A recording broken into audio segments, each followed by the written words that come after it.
They sing Baby Jesus is Sleeping in the Hay. To us, they look like children performing for their congregation. But to the Chinese authorities, they are criminals. Because this is an underground house church, so called because they meet without state approval. They let us in to take these pictures to show both faith and defiance, while this congregation bravely shared with us what happens when the authorities find the faithful. The police called us evil and arrested us for illegal assembly, she explains.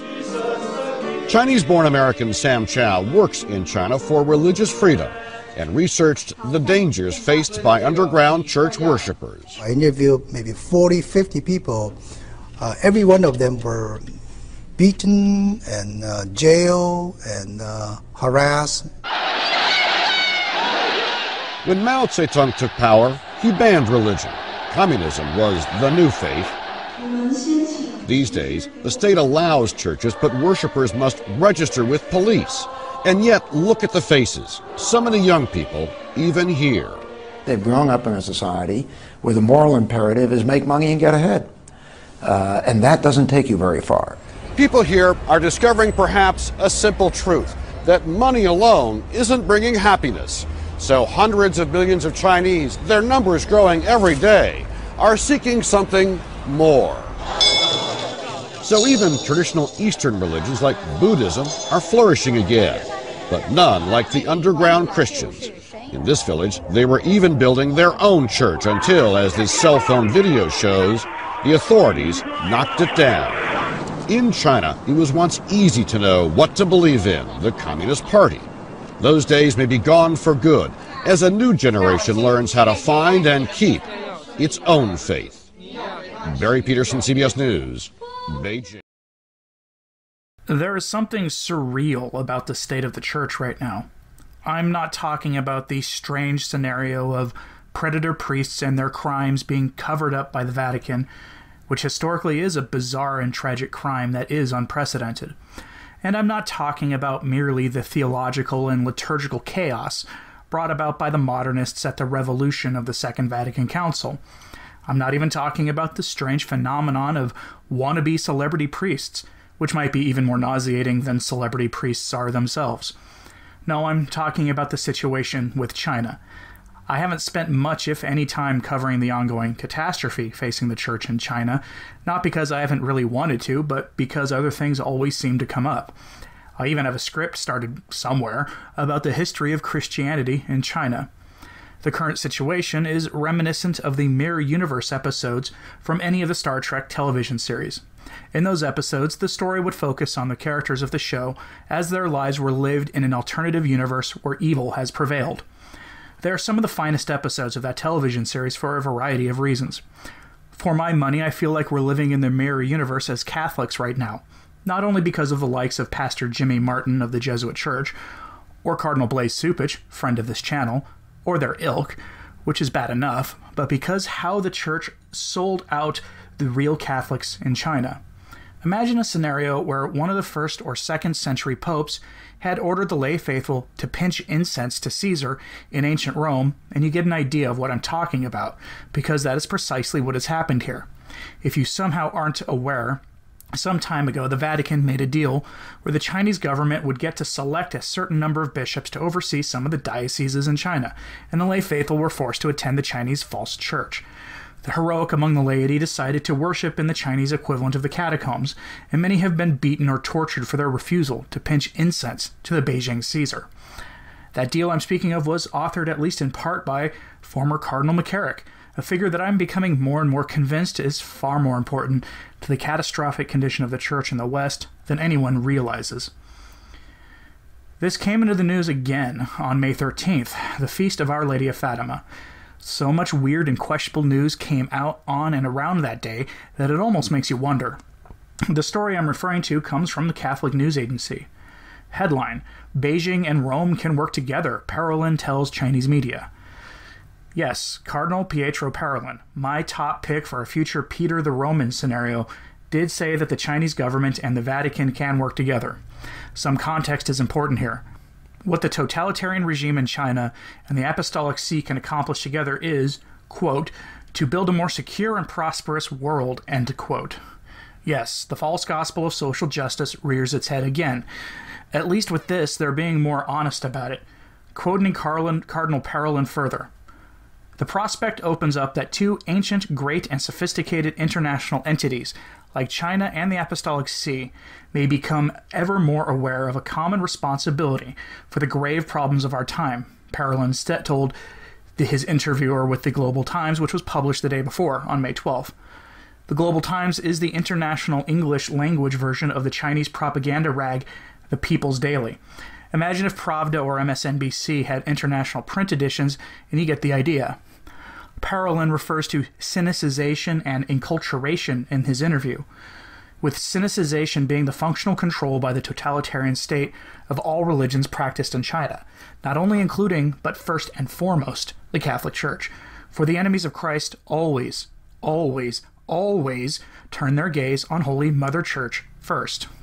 This quote from Cardinal Parolin on enculturation is instructive. Quote, "Enculturation is an essential condition for a sound proclamation of the gospel, which, in order to bear fruit, requires, on the one hand, safeguarding its authentic purity and integrity, and, on the other, presenting it according to the particular experience of each people and culture.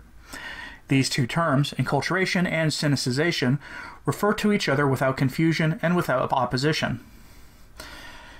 In other words, a right-ordered enculturation would be, apparently, to present the gospel in terms that a local culture can understand without changing the gospel message one iota. So you might get some retelling of parables in ways that locals in Swaziland or the plains of Colorado or the ancient Vikings could have understood easily. Parolin seems to recognize the threat that cynicization can have when he says, and again I quote, "For the future, it will certainly be important to deepen this theme, especially the relationship between enculturation and cynicization, keeping in mind how the Chinese leadership has been able to reiterate their willingness not to undermine the nature and the doctrine of each religion." That's the key, though, isn't it? The idea that the gospel won't be undermined by the weird totalitarianism of the Chinese state, one which has said that Christianity is a fundamental threat to the people of China. And by people of China, of course, I mean to the party and to the state. If you want to know what cynicization looks like, the Chinese government is in the midst of implementing a cynicization plan for Islam, where Muslims who adhere to their beliefs are forced into camps and made to eat pork, and engage in other practices the state approves of, but are otherwise prohibited by the Quran. I'm no fan of Islam at all, and its false and demonic gospel, but what the Chinese are doing is a bit much. And if they're doing that to Islam, then they will do that to the Catholic Church, especially considering that they think Christianity is an ontological threat to their system. They will almost certainly do that, especially considering the numerous Marian shrines and parishes that have already been destroyed by the government after the deal with the Vatican went into effect. This is all reminiscent of the Ostpolitik policy the Church used in relation to the Soviet Union during the Cold War, according to Cardinal Zen. Quoting a piece from the American Conservative on this topic, quote, "According to Zen, many of those in the Vatican responsible for its relationship with Beijing are overly confident in the Church's Ostpolitik policies, employed towards the Soviets of Eastern Europe in the final decades of the Cold War. Ostpolitik sought a more conciliatory approach to the oppressive atheist governments of the Eastern Bloc, in the hope that the collaborative measures might strengthen goodwill between both parties and create more freedom for the Church operating under Soviet rule.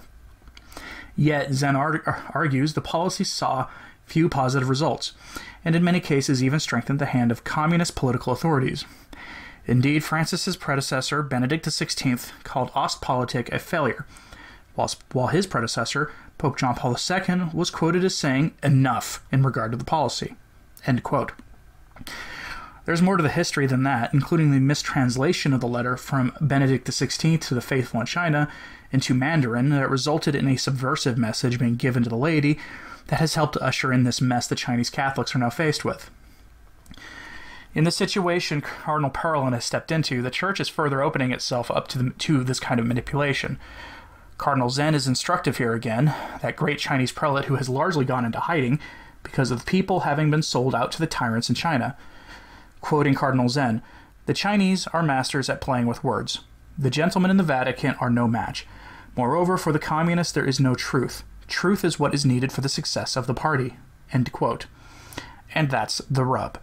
Whatever distorted sense of well-meaning the powers that be have in the Vatican regarding relations with China, the fact is the result of sinicization is going to be the homogenized religion that serves the state, reinforces its values, and enables the people to be controlled by the state. Totalitarian regimes always suppress the church because Catholicism is a threat to the state. Ask the ancient Romans, who saw their government and the broader society transformed by conversion to the faith. That lesson has not been lost on the Chinese, who will instead seek to distort the faith into something that will enable them to maintain their power indefinitely, a task that the Chinese may find difficult as time progresses. But why does Cardinal Parolin and the Vatican believe that they and the Chinese can work together to make a better world? Because it is an open secret that the Chinese are presently colonizing East Africa at this moment. Not so much with ships and settlers, at least not yet, but with companies and development aid and the presence of experts on the ground. The Chinese have begun to expand their sphere of influence, as all great civilizations inevitably do. They're beginning to move into their historic period of empire, for better or for worse. How this plays out will be anyone's guess, and I'm not one who typically screams about, the Chi-Coms are coming, dang Reds. But when it comes to the faith, this deal signed with the Vatican gets worse every day, and souls are inevitably lost because of the myopic vision of those who made it. Maybe Cardinal McCarrick knew what he was doing. I am becoming more and more convinced that everything he did was to enrich and empower himself, and to destroy the church on purpose. It might be advisable for those in the Vatican to review every single deal he made on behalf of the Universal Church, and to react accordingly. But what do I know, right? Thank you for listening and for your support. If you want to support my work, there are options in the description of this video. I ask that people continue to pray and do acts of penance for the liberation and exaltation of the Church. For Return to Tradition, I'm Anthony Stine. Viva Cristo Rey.